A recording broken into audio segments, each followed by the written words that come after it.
let's turn that off. Let's turn this on. I don't actually know if anyone's actually gonna turn up to this. I've obviously picked a day to do a live stream in the middle of the working day. But I hope that things are working properly. I've not done a live stream in a while. Why is it only saying 360p on this stream? That shouldn't be right. I've got messages. I've got one concurrent viewer apparently. I wonder if that's me. Let's double check this. This might give me a different live stream thing. Mostly I just want to see how it's going. It's dropped connection apparently.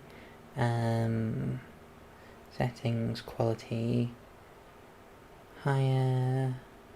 I think I might be streaming in HD. It'd be nice if I was. That's what I'm supposed to be streaming in. Let's have a look. Stream. It's been that long since I've actually done it. Yeah, I should be streaming in 1080p. So advanced. It is only giving me 720, but I'll take it. It's 720. So yeah, I'm just gonna fill some time if nobody's about. You know what they say, live stream to yourself and the rest will follow. Now it's kind of like harkening back to the early YouTube days of when you would like just film a video about whatever you wanted, and if someone showed up, someone showed up. If nobody showed up, then nobody saw it, but it was very much a lot like talking to yourself in early YouTube. It's just kind of what it's like at the minute. Imagine actually being active on YouTube. That'd be hilarious.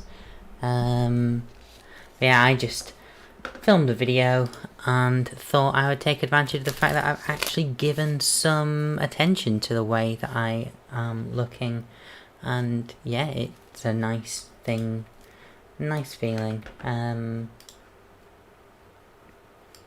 Yeah, and then now I just need viewers. So what I'm going to do, I'm going to talk about the Hungarian Grand Prix whilst I wait for someone to come along and ask me anything else.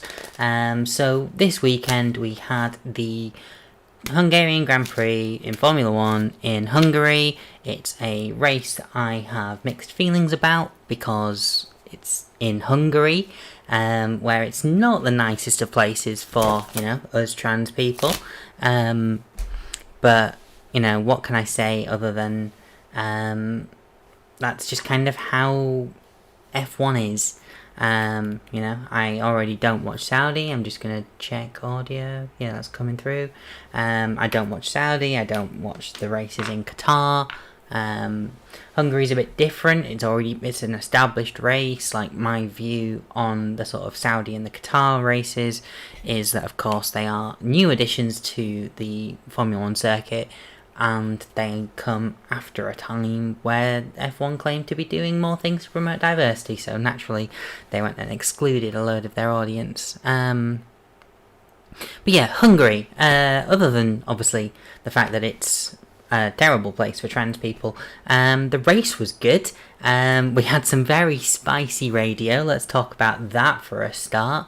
Obviously, first of all, we have Max Verstappen, and his rattiness with Giampiero Lambiase, his race engineer.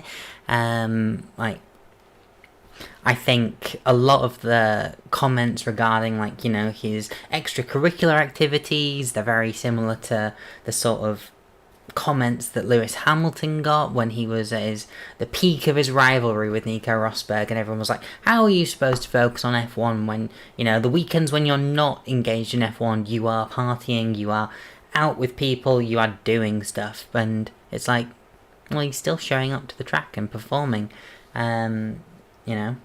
And similarly, you know, Max Verstappen has been playing video games all probably of his F1 career, and he's a 3-time world champion. What are you going to do? Tell him to not do what he wants to do in his own time?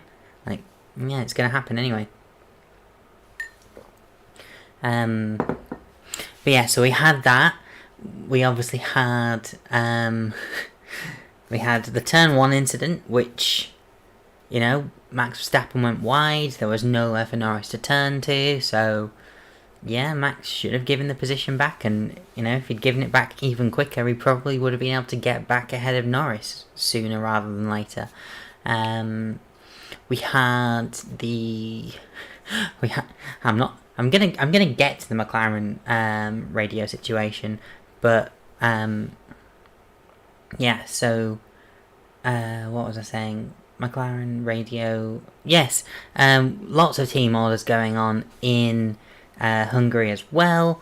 We did have McLaren completely messing up. You know, this was, you know, Lando's response to what happened, you know, wasn't, I don't think it put a good light on himself, but at the same time, Lando also didn't really actually do anything wrong. It was McLaren that put him in first. This was a fight between the two McLaren drivers for P1 and P2, so naturally, when one of them gets a chance to, you know, win the race, who's going to be the one to tell him to stop? You know, it's fully McLaren's fault. They pit Lando Norris to cover Lewis Hamilton, which apparently was always the plan according to Andrea Stella. They had no reason to. I think the gap at the time was something about, before Lewis Hamilton pitted, there was about 8 seconds between Lando and Lewis. So even with the benefit of an undercut, which there absolutely was, and McLaren were aware of this, you know, even with the benefit of an undercut, Lewis was not going to be undercutting Lando Norris at the pace at which they were probably implying he would do if they didn't box Norris. So, you know, they bring in Lando to cover Lewis, and at this point everyone's like, well, of course Piastri's going to come out behind Lando now. He's within that 2-second gap, which is probably about what you need for an undercut, and there is absolutely no way that when Oscar Piastri comes out of the pits, he is ahead of Lando Norris at this point. So what you're going to do, you're going to switch your drivers around? Cool.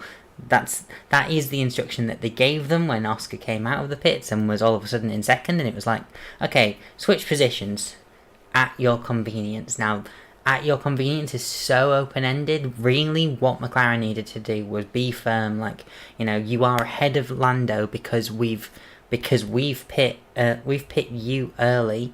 So now let him back and then fight. You know, they'd already said that the McLarens were free to fight beforehand. But you know, when you give the better strategy to the car behind's going to end up in front. So McLaren royally messed up on Sunday in Hungary. And as I said, I think Lando's response was perfectly reasonable. You know, he was put into that position by the team. It's the team that have messed up. I don't think the way that he went about it was the right way to do it. You know, he obviously called the team out for what they'd done. He called the team out for putting him in that position. And ultimately, what it's done now, from my perspective, is Oscar Piastri's win is always going to have the asterisk of he won because Lando moved out of the way, which, you know, shouldn't be the thing. Oscar Piastri did nothing wrong. Lando Norris did nothing wrong. McLaren did everything wrong. And because of that, Oscar Piastri's first race win was given to him. And that's something that's, you know, unless he wins this weekend in Belgium, that's unfortunately something that's probably not going to go away for a while. And this conversation is probably going to continue for a while as well, because there was a lot more than just McLaren's team order antics. There was also Aston Martin's team order antics at the same time. Lance Stroll was asked to give Fernando Alonso the position, and he didn't. Fernando Alonso, you know, like, I don't care about the result between those two. Saudi Arabia owned backed team. You know, Fernando Alonso, any Hamilton from 2007 generally isn't going to be is generally going to be favourable towards any sort of poor results that head his way. And then when you think about it as well, hang on.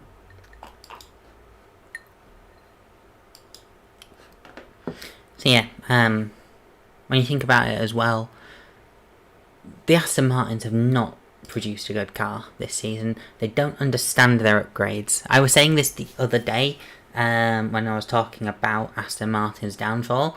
They only know how to copy. They don't know how to build a successful car themselves. You know, you look at 2020, the pink Mercedes. It was one of the fastest cars on the grid because it'd taken it from the 2019 Mercedes. But what that then meant was that when they were applying upgrades to it, they didn't understand how the car worked because it wasn't something they'd built themselves. Well, they had built it themselves. Let's say that out of the way, you know. But the car was so heavily inspired by someone else's work that, you know, they didn't understand how adding bits to it would change it. And then, as we saw, they fell further back through the pack. They weren't doing as well. And then 2021, you know, they just... I think this was when Aston Martin actually came in.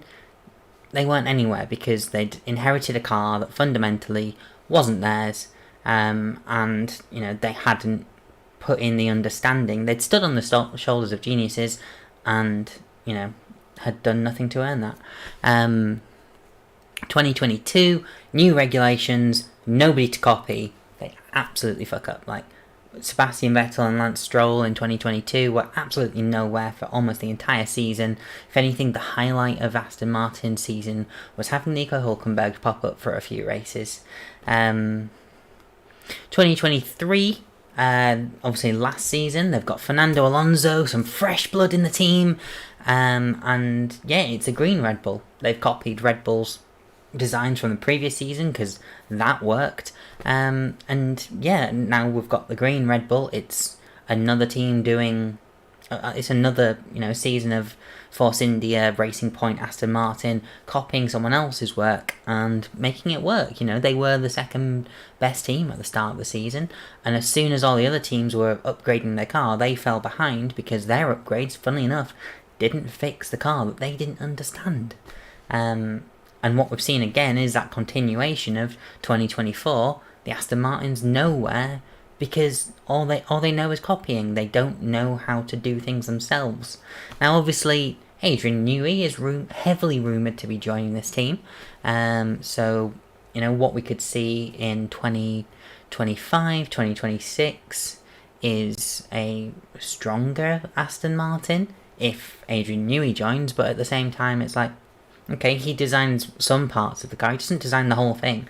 That's often, you know, from my understanding, a misconception about his involvement in Red Bull and the way that car is. Like, obviously, he is the mastermind behind a lot of it, but, you know, he designs it, and then people actually make it, and not everything that you design is going to end up on the final result.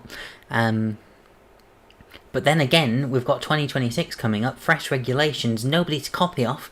Aston Martin could be nowhere, because if they get it wrong, you know, with their own ideas, then they'll just wait for 2027 and copy whoever's done really well in 2026. That's how Aston Martin and Force India Racing Point have, well, basically since they became Racing Point, you know, we saw a very strong contender thanks to the Mercedes power unit, you know, and having a strong driver lineup. Nico Hülkenberg, Sergio Perez in one of the most beautiful F1 cars ever. That 2014, 2015 like Force India car design. Oof, silver, black, orange, green. Yes, that's my jam. That's how I want my Force Indias to look. And no Aramco sponsorship. But yeah, so they were absolutely nowhere in Hungary, and it's not surprising. They haven't built a good car this season. They don't understand how it works. They don't understand the changes that it makes. I say that, you know, very much sat here like I don't know how an F1 car works, and yeah, I don't know how an F1 car works, but it's not really my field either. You know, I just talk about people. You know, oh, you had a bad race, cool. let's leave it at that then. Yeah, and then Lewis Hamilton, 200th podium in Hungary. I can't not mention it. You know, like greatest of all time. Should we move on? Anything else to say? The Max Verstappen incident absolutely is 100. From my perspective, Max Verstappen locks up before Lewis Hamilton turns. There is no way. Like, and at the same time, he's arriving into the corner out of control. He doesn't have control of that car. He doesn't turn, from what I can see.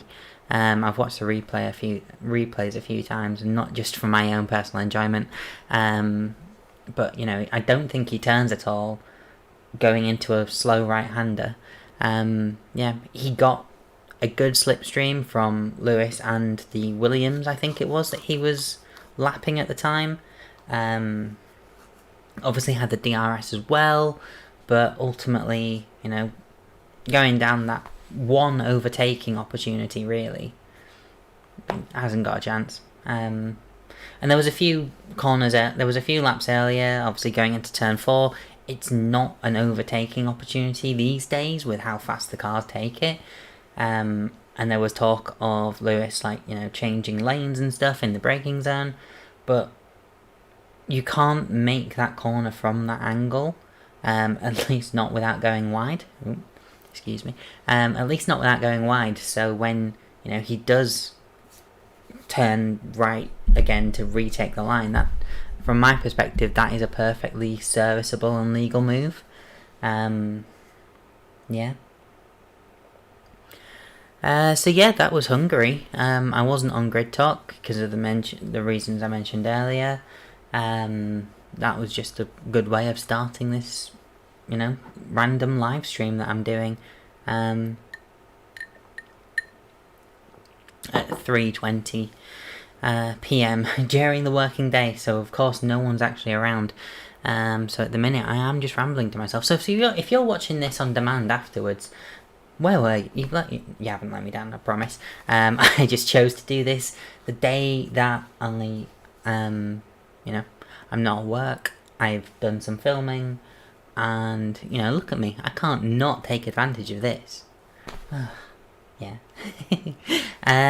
Cool. So that was Hungary. What else is going on? There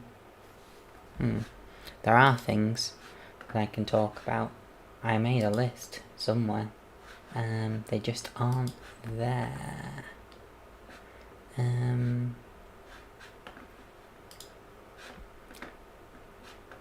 What am I looking for? I've lost everything.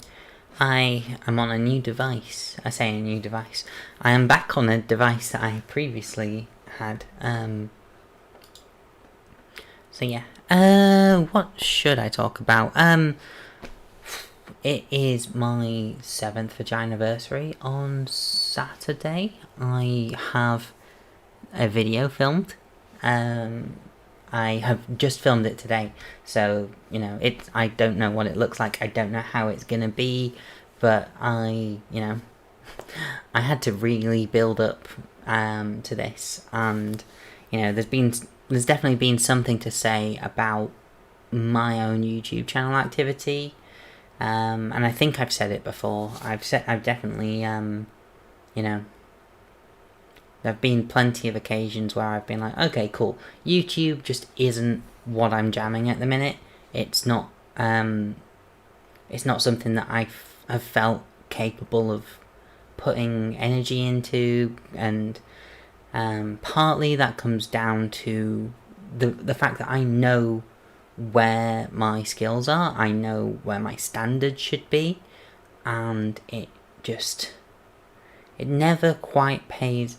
I've had so many ideas, you know, I've sat down to come up with, you know, video scripts and video ideas, and I've even, you know, I've got so much footage of some, like, you know, I went go-karting back in March, I want to say, and I had an idea. I had an idea. I was like, I can rent a helmet cam. Absolutely, stick that on me. And then I came up with an idea to sort of tie it into a bit like a Drive to Survive style thing. I called it Go-Kart Take Part, and what that basically looked like was a sort of staged, interview style thing, very Drive to Survive interview, like, lit, and it was kind of like, I would say the sort of, loosely generic statements that we get in shows like Drive to Survive, where it's, I made a note of a few items, and I'll just have a look, because there are a few fun things. What was it? So yeah, like, it would be cutting between, like, footage that I'd got from this helmet cam, and me being in, like, this staged interview setting, providing, like Will Buxton-esque, lines. So, lines like, if you brake too hard, you'll spin it. And then cut to me spinning the go-kart. And things like, where is it? On a red flag, the session is stopped. This is awful for a driver. You just sit there thinking about the time that you aren't driving, and then it cuts to me having caused a red flag, because my ponytail came out from my race suit and helmet. So yeah, I've had ideas, I just haven't felt like I could pull them off. And there's been, the longer that this video that's coming out on Saturday, is the first video that I will have filmed and edited for my YouTube channel since the last Vaginiversary video, which obviously was a year ago. So I don't really know how I don't know how it's going to perform. I don't really, I don't trust in my own sort of like, I'm trying to think of how to phrase this, but, I don't see the pull, almost of like, oh, this one person, once a year makes a video. Cool. Where's the stuff? And like, obviously so much of that does come down to myself. It's a bit warm in here. So much of that does come down to myself and not actually being active. Part of it has come down to the fact that, like, there just hasn't been much to say really from that perspective too. There has been a lot to say about some stuff, but like nothing that I've felt like my voice needed adding to the things to say. And then similarly as well, like working in what has been a very, very busy time, at like the normal career job, that's obviously been a very busy time. So I have tried my best to, not over tire myself out again, like on top of things, but at the same time, Grid Talk's been very active. Grid Talk's been very busy for the last 2 years. Things have taken off, and yeah, I think I'm getting back to a good place where I should be able to, sit down in front of a camera every once in a while and just do stuff, enjoy myself, have a good time behind a camera again, making stuff, like I've got some music-y stuff that's in the pipeline. Pipeline being, I've just entered the tunnel almost. But like I've enjoyed doing the shorts that I've done so far for it. The 2 shorts that I've done so far. But I think, a lot of it just comes down to momentum, and I'm going to try to be rebuilding that. And I think once I'm actually back in a position where, I can sit down and feel like, no, this video doesn't have to be the be-all and end-all of my channel. Like, I can just turn on a camera, talk. Like, I can do planning and stuff like that too. But, just turn on a camera, talk to it for a bit, do a little bit of trimming and editing and making it, polished enough, and then putting it out there and stuff like that. Like, there are, there's 3,000 people subscribed to this YouTube channel. I've obviously just had my little bit of a thing about, I don't see what I still struggle to see why people do keep coming back. I'm inconsistent. There are better creators out there than me, but at the same time, people keep coming back, and that's really nice. And some of those people support on Patreon. Some of those people follow me on other things as well. Some people get involved in some of the stuff on the other channels too. So yeah.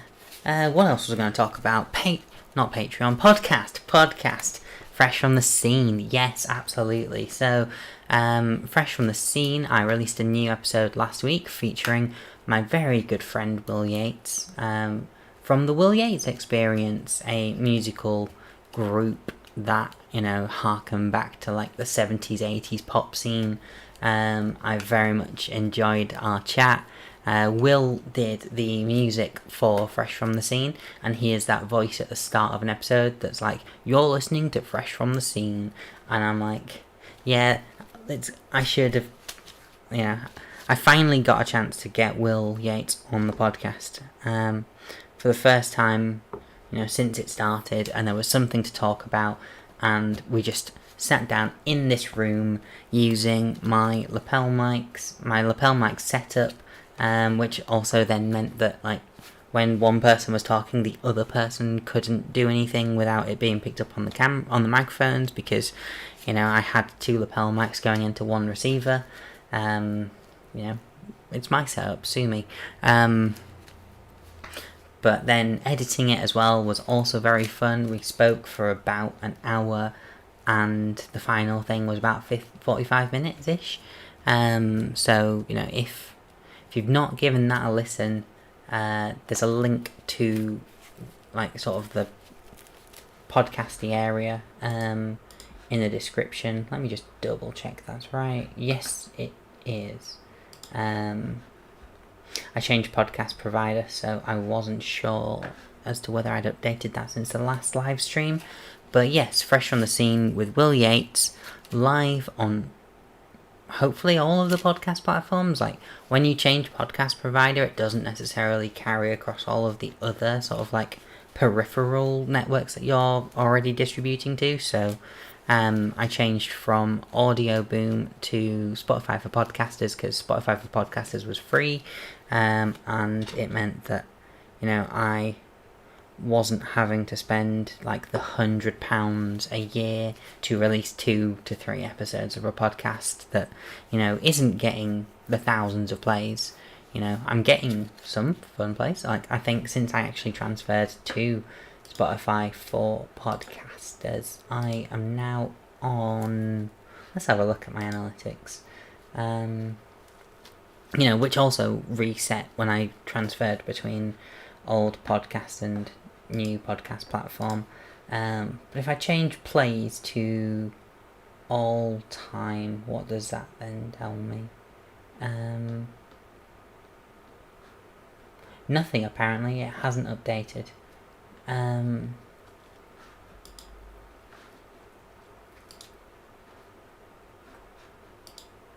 That doesn't seem right. Let's just give that a double check. Yeah, because it was saying over 1,000 the other day as well.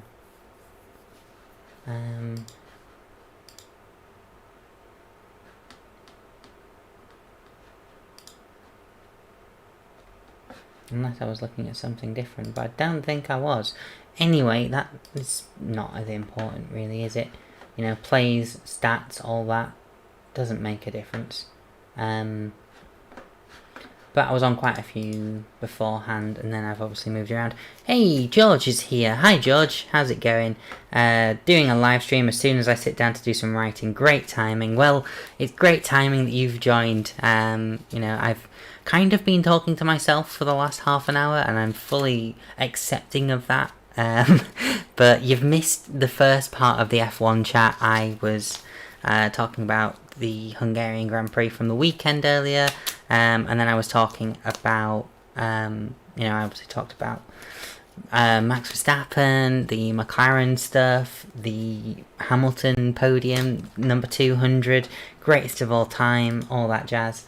But I keep losing everything. And then I started talking about the fact that, this isn't the most active of YouTube channels, but there is something coming this weekend. It's not just going to be a trimmed version of this live stream as a VOD, because I am not going to edit that. But it is a bit of filming that I was doing this morning. I say this morning, it's the afternoon. A bit of filming that I was doing this afternoon, and it's going to be out on Saturday, which is going to be fun. But yeah, at the minute I've just kind of been creating a VOD whilst I wait for it to have been long enough to justify, and in all honesty, I was thinking of ending it soon. But if you're around and you are looking for some company whilst you do some writing, then that's what I'm here for. I'm still probably aiming for about 4 o'clock as a cut-off time, but so what was I going to talk about next? Because obviously I was talking about go-kart to take part, that was it. I was talking about video ideas and things like that. No, train of thought, there we go, that's gone. But yes, so what was I gonna say? My brain's gone completely. I've just been talking about Fresh from the Scene. This is another reason as to why the live streams probably didn't take off, because I am so scatterbrained at the minute. I am so grateful for having some time off work to mentally recharge, mentally, get my head back in the game. I was just talking about podcasting statistics. Yes, that's what I was doing. But yeah, so for anyone who's watching this later, or is one of the other 2 concurrent viewers that aren't George, then Fresh from the Scene is available in the description, as is Grid Talk, the other podcast. Let me just double check I'm not lying about that. Yes, there it is. It's the first link. So yeah, I'm intrigued to know, what are you writing about, George? Is it football? Is it Formula 1? Presumably it's for F1 Chronicle, but it could also be for the Football Chronicle. I haven't done some proper writing in ages. The closest that I've come to doing some proper writing was kind of putting together the notes for this video that I filmed. I have been working on, that's a lie. I haven't been working on the book that I've been writing since 2017, and haven't really been writing it since 2020, I want to say was the last time I actually made. No, that's not true. I did do a little bit of it last year, but such a small amount, it probably wasn't worth it. But I absolutely need to get back into writing a bit more. Mostly just for the sake of doing it. Writing is really fun, and taking some time to actually write something, I think there is a skill there that can produce something really cool, and something that can't be experienced in another way. Obviously, the way that something's written down obviously will influence the way that the way something's written down is obviously the way that someone's going to pick up on interpret it, but it's not going to influence it as much as, you know, someone speaking something out loud, someone doing a video, someone doing a podcast, you know, all those kind of like other mediums. Writing solely comes down to how the audience chooses to internalize it and how it's being written. But it still very much comes down to the audience interpretation, and, you know, good writing can be interpreted in so many different ways. So can bad writing, but good writing can paint pictures, good writing can, you know... I'm struggling here because this is completely going off the cuff. But good writing can do so much more than a piece of media that's been put together and is set in stone, is the kind of thing that I'm trying to, like, say almost. But video games is for racing games. Don't write much for the Chronicles these days, focusing on videos. Yeah, I've noticed a lot of videos. They seem to be doing pretty well. Short form video content is absolutely killing it on socials at the minute. The biggest thing across Facebook is Reels at the minute. The biggest thing across Instagram is carousels, but then I believe it is Reels. Obviously, TikTok is all about videos, and we don't talk about Twitter. we don't talk about Twitter. But racing games, absolutely cool. Obviously, there's the new F1 game, which I enjoyed I liked the handling when it first came out. I don't think it was perfect, but, you know, I liked it compared to F1 23, and certainly a lot more than other people did. But, you know, the way that the F1 games have been changed, released, whatever you want to say about it, since 2021, yeah, let's say since 2021, they haven't been on an upwards trend, let's say. You know, obviously a lot of people like to think back about, you know, older games and think, oh, but it didn't have these problems when I was playing it. It didn't have, you know, this game wasn't broken when I was 7 and didn't understand how video games worked. You know, there's a similar carry on across, like, for, like, Pokemon. You know, people are like, oh yeah, but, you know, Pokemon used to be so much more difficult. Now it's made for kids. It's like, it was always made for kids. You just were a kid when you played it when you were younger, which made it more difficult. You know, if you weren't just mashing the A button, not reading the text, were you playing Pokemon? No. But yeah, so, like, I was watching a really good video about nostalgia in racing games a few months ago, and it was sort of like talking about how, like, obviously it took 3 different franchises. There was Forza, there was Gran Turismo, and I want to say Need for Speed. You know, two of which are very, you know, simmy, like, pick a supercar, drive as a supercar, but you can also do other cars. And then you've got Need for Speed, which I've not actually played that much Need for Speed, but my understanding is, you know, you get, like, it's a lot more sporty road cars than it is, you know, LMPs, whatevers, and super formula stuff. But the video very much basically, like, was like, F1 racing game fans of racing games. There we go, fans of racing games. They very much view Gran Turismo 4 as the best thing that's happened to that franchise, and they wish that all of the games were more like Gran Turismo 4. So then naturally, when Gran Turismo makes a game that is built the same way, has a lot of similar mechanics to Gran Turismo 4, it's not as good as Gran Turismo 4. Why can't it be like Gran Turismo 4? Or when they do something very different, it's like, oh, but this isn't Gran Turismo 4. Why can't it be like Gran Turismo 4?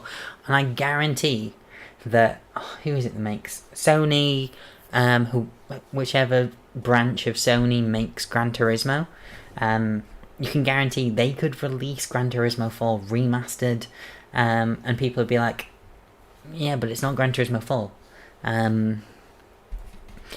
We constantly hold all of these franchises to standards of a video game era that doesn't exist anymore. Do I think that video games should have microtransactions in? Absolutely fucking not. I think that microtransactions lead to bad polyphony. Hey, Owain. Owain's in the chat. God, it's like a grid talk social. This. Owain, I think I've actually spoken to you about this video that I was watching. How's it going? If you've got any questions or something for me to talk about, leave it in the chat. Now that there are people in the chat. I've just kind of been rambling for 44 minutes. And I'm going to be rambling for another 15. But what was I saying? Yeah, so, I think that, this whole sort of like Game Pass, Season Pass kind of style of content where it's like, okay, here you go, here's some rewards. Oh wait, you want more rewards? Cool, give us some money. Subscribe to this podium pass thing. That means that, across this track of experience, you will get given, more rewards. You might actually be able to, if you play the game enough, you might be able to earn enough rewards that you can effectively buy the next podium pass using the rewards from this podium pass. I'm just going to keep calling it podium pass because the F1 version really is one of the two main ways that I experience this as in terms of gameplay. But what it means is that video game companies can sell you a game and they know that there will be repeated plays, there will be frequent plays, there will be people trying to complete this podium pass every time they get a new one. But yeah, what it means is that they have that income, and there are so few games that are greenlit now without that. Okay, but yes, you'll make money when you sell the game. How do you keep making money? And it's EA games, it's podium passes, it's microtransactions, it's all of that capitalistic bullshit that's like, okay, cool, so you can't just release your full game at once, you have to package it up, you have to take it apart, you have to charge people an extortionate amount of money to get it on release day, and then you charge them a similarly extortionate amount of money for some extra pixels. And if they are going to do it, it should purely be aesthetic stuff, but that shouldn't be the only way to get the aesthetic stuff. It shouldn't be a pay-to-win system. You shouldn't be able to get quick, exactly. Forza Horizon is a devil for locking cars behind weekly races, which is designed to keep you playing on Game Pass. Exactly, that's the kind of thing you shouldn't have. It should be aesthetic stuff, it shouldn't be a better performance, it shouldn't be, I think you can buy XP boosts now in F1 purely to get through the podium pass quicker, and it's like, okay, cool, so that costs in-game currency. How do you get in-game currency? Well, you can earn it very slowly, or you can immediately buy it, and then you can cash in that in-game currency for a few extra pixels. But yeah, video games in general have taken that route, and it's all thanks to the popularity of just doing it. FIFA Ultimate Team has been around since 2012, 2013. It might even be earlier. I didn't play it at the time. I don't think I've ever really played Ultimate Team, particularly online. But if you play F1, if you play FIFA online, you have a set of skills that I don't. The one time I think I played FIFA online against a real person, I had my arse handed to me. Because, you think you're good at FIFA until you start playing against people that sweat over FIFA. It's like COD. It was a fun it was a fun game that me and my sister used to play on split screen against bots. You go online and it's like, oh my god, these people are actually insane. They are incredible at this game. And the only way that they can do that is by constantly playing it. Which gives the game devs money. Well, not necessarily the game developers, the game studios. Key distinction. Yeah, but Owain managed to miss the start accidentally. Doesn't matter. Like, honestly, it's fine. I mostly just rambled about the race at the weekend and the fact that I've not uploaded for a year. I've done a handful of guitar playing shorts, but I've not really uploaded videos. But that's gonna change this weekend because I have a video coming out. It's funny in some ways because games have always been designed around the way in which they're accessed, hence the super hard games back when games were rented.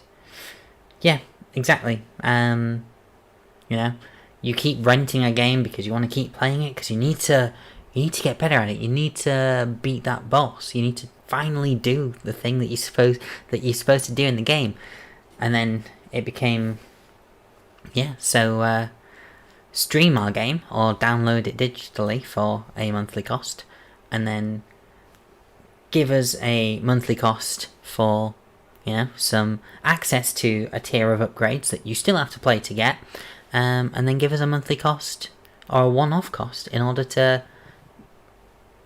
plug the gap, because you might spend too much. You might spend too much on your podium pass, and then all of a sudden something cool appears in this virtual game shop that gets updated once a week. It's crazy. Games are crazy, and the latest F1 game, as I was sort of leading on from, I like it. I don't know how much of an improvement I would say it is, but I liked the handling. I played it. I played it the weekend that it came out so much that my wrists actually started hurting, which isn't a good thing. But with a wheel, I guess I probably might have just given myself a cute RSI or something like that. But what was it? I was doing a few of those F1 World races just for the sake of getting it to the point where I can actually start opening stickers, because I keep getting stickers and I can't access the compendium because with this game I've either gone straight into time trial to get up to speed with it, I've played online and I've done career mode, online specifically with a group of friends, this is all. What's George saying? And this is all before we open the can of worms that is FIFA, EA, FC Ultimate Team, basically gambling for kids. Yeah, absolutely. There was a point where we were looking at loot boxes and loot box style gameplay being considered gambling, which would mean that, where is it? When I bought the digital version of Pokemon Silver that they were doing for the 3DS store, because it's got the slot machines in it, it actually raised the game's rating because it has simulated gambling. Simulated gambling is still gambling of a sense, and it rewards the same behaviours that gambling rewards. It penalises the same behaviours that gambling penalises. So they had to raise the age rating of a Pokemon game because it contained simulated gambling. Now imagine for a second that we'd got that legislation that said that loot boxes in games were a form of gambling. All of a sudden FIFA, EAFC, whatever they want to call it, gets an increased age rating, which then all of a sudden lowers the availability. It really doesn't, because you get children playing Call of Duty, but what it does is it means that it's less easily accessible for younger people to buy the game and to start picking up habits that ultimately gonna be a problem. But then when you get to the point of FIFA and EAFC charging money for packs of footballers that will are time sensitive, they don't stick around, all of that nonsense, what you end up with is, yeah, you end up with, what's the phrase I'm thinking of? You end up with children spending vast amounts of money because they want the player of the week, because otherwise they can't compete. I mean, somehow this current business model seems much worse in its impact, though. Of course, I can't realistically compare between them now, though. And don't get me even started on the ephemeral nature of live service in-game events like Fortnite or COD Warzone. You know, yeah, it's that capitalising on the FOMO, the missing out. And, you know, from one perspective, I'm surprised F1 didn't do a similar thing, because, you know, we've had Pride Month. In the previous F1 games, there's been that rainbow personal sticker. I say rainbow, it is ultimately a pride flag. There is a difference. It's the amount of colour strips that there are. One's got 6, one's got 7. But we had Pride Month. They didn't put out a personal sticker for the F1 things during Pride Month, and now I can't see a justification for them doing it other than a bit of money. But in fairness, the customization options for F1 24 are so stunted. There's nothing to them, because obviously they've got this whole F1 world situation. They want people to be upgrading their cars and developing them in the garage and stuff, with all of this, like, you know, the points that you get, the strategy setups, the data, the critical insight and all that nonsense. So that's where they've obviously put a lot of the, you know, the game's focus on. It's these, like, upgrades that don't really have a purpose other than making your car get a higher number. But at the same time, you can't customize the car, because they've given you no customization options apart from like 3 liveries, and it's not even an RGB. I think it's a HSL ultimately, of determining which colour. I've just hit my pop field. Of determining which colour you want your car to look like, as they are all the same design, and that is ultimately the biggest difference between them.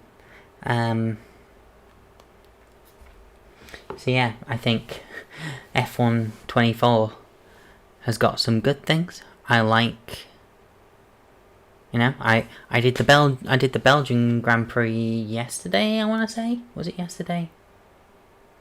Yes, I did the Belgian Grand Prix yesterday in my career. I've made it to Belgium in a Williams, and, you know, felt like a really good car. I didn't feel like it was even in the wet, and it felt pretty decent. But where, you know, I had a lot of fun with it. I did some practice lap times and just kept putting in lap after lap, you know, fill her up and just let her go.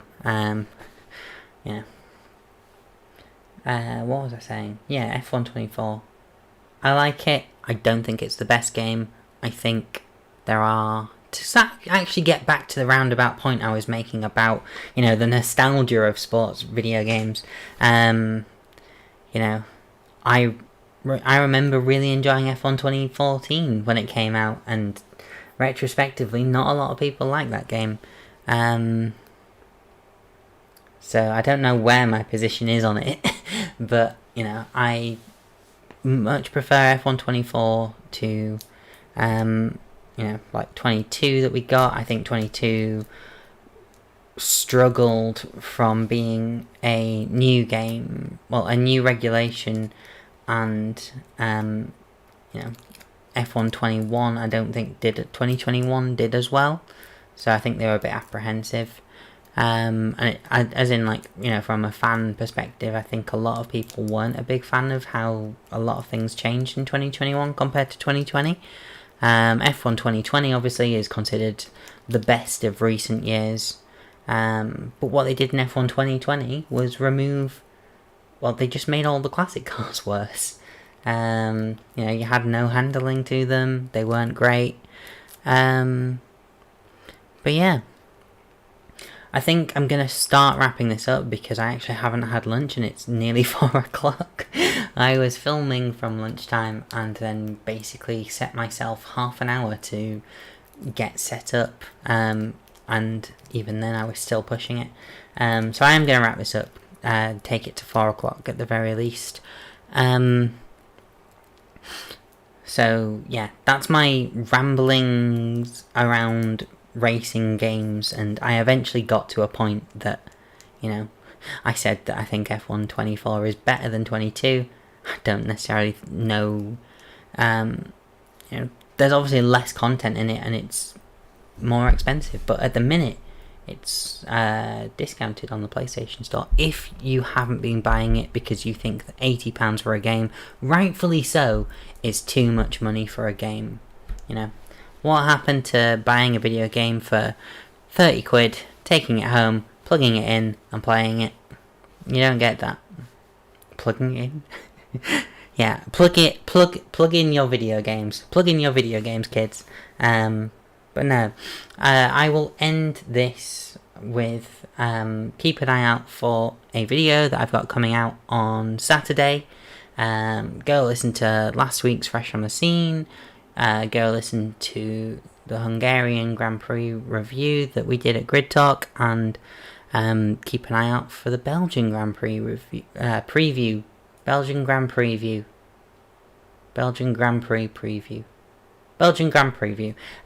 Keep an eye out for that. It's coming out this week. And yes, thank you if you joined. Thank you if you're watching this as a VOD.